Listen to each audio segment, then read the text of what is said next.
During one of the wars of Napoleon Bonaparte, after a fierce day of fighting, sentinels were placed at strategic places around the camp to guard the camp against surprise attacks. However, one of these sentinels fell fast asleep, exhausted by the fighting of the day prior. Fell fast asleep at his post. It was shortly afterwards that Napoleon decided to go out in the cool of the evening for a stroll and to do some thinking, as we all have to do occasionally. To get alone with oneself.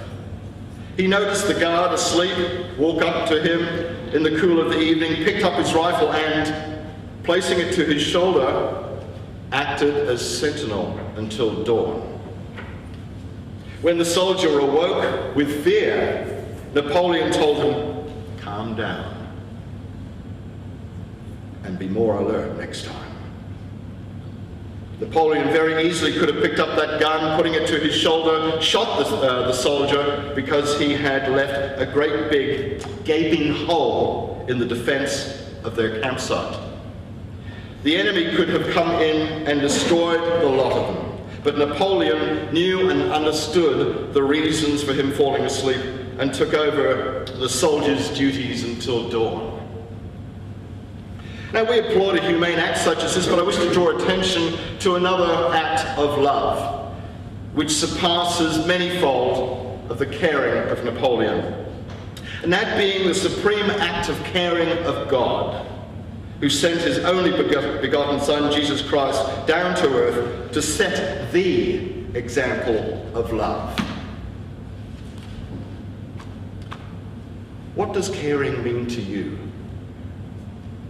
Well, I can tell you certainly what it does not mean, or what caring is not, I should say. That destructive, wagging little tongue.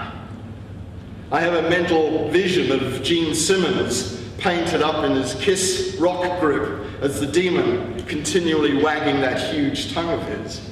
Don't go there. And yet, oftentimes our tongues can be so sharp and cutting. Or that person who is too heavenly minded for any earthly good.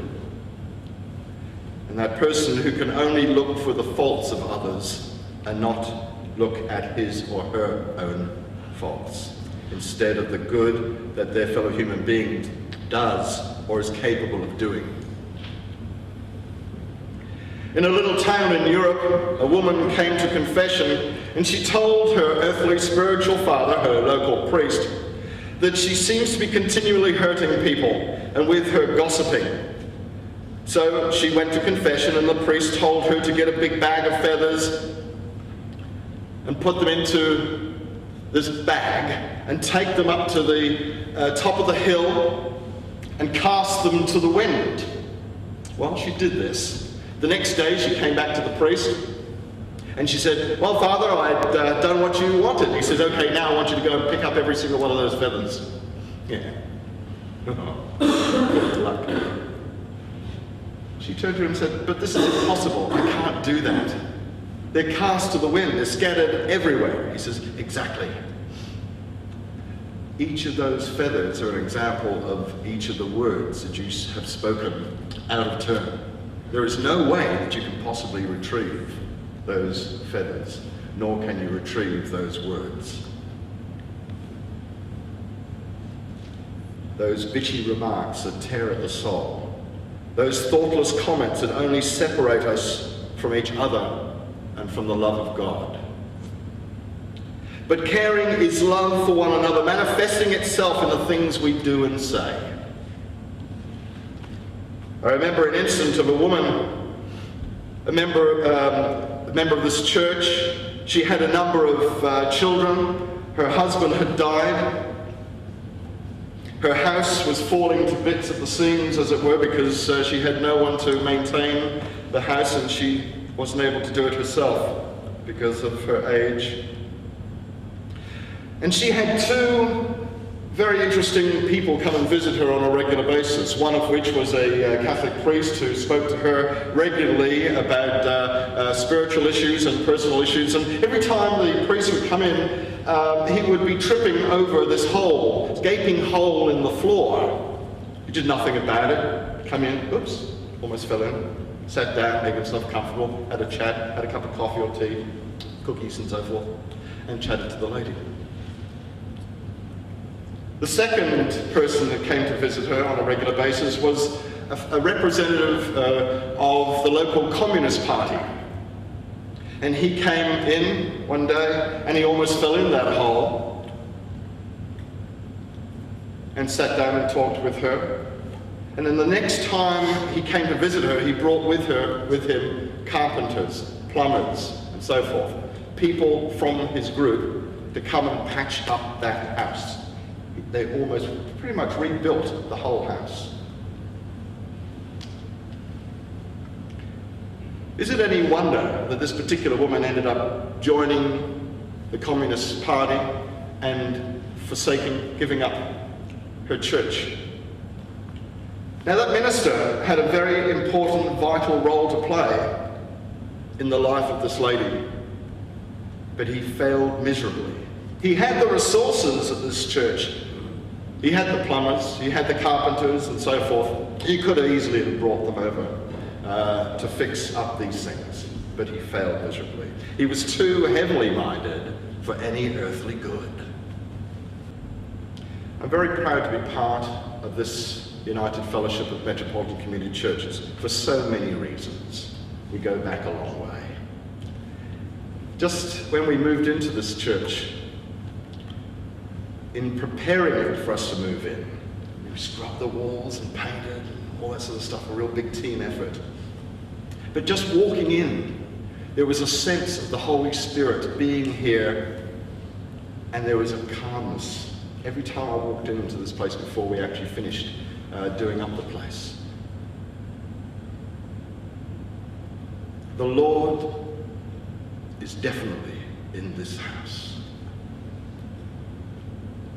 Let us continually be mindful that we are a family, and as such, we have human failings. We must be continually guided by the examples which Christ has taught us, continually teaching us day by day that we should care for one another. Remember that gospel reading in Mark 12, 28, 34, which the verse says, in verse 31 says, "And the second is like the first commandment, that you should love your neighbor as yourself." Caring for your fellow brothers and sisters can only come about if you truly have a love, a self-esteem, a total acceptance of yourself, every facet of yourself, and that also includes your sexuality. Don't let others tell you otherwise. In John 3:16, "For God so loved the world," every single one of us, that he gave his only begotten Son, that whosoever believeth in him should not perish, but have everlasting life. When you know and feel good about yourself, then the caring for those around you, those who you work with, those you commune with at church, those you pass in the street, will be more able to be loved and cared for.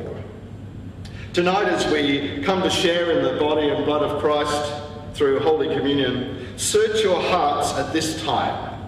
There's a song that says, "Break me, melt me, mold me, fill me. Spirit of the living God, fall afresh on me." This can only truly happen to you when you pray that prayer to God, and in doing so ask God for wisdom, so that you may know and you may grow spiritually and mentally, attaining God's peace which has been promised to you, enabling you to have that self-esteem which you and all of us need in ourselves, so we can be better equipped in the community in which we live. May God bless every one of you.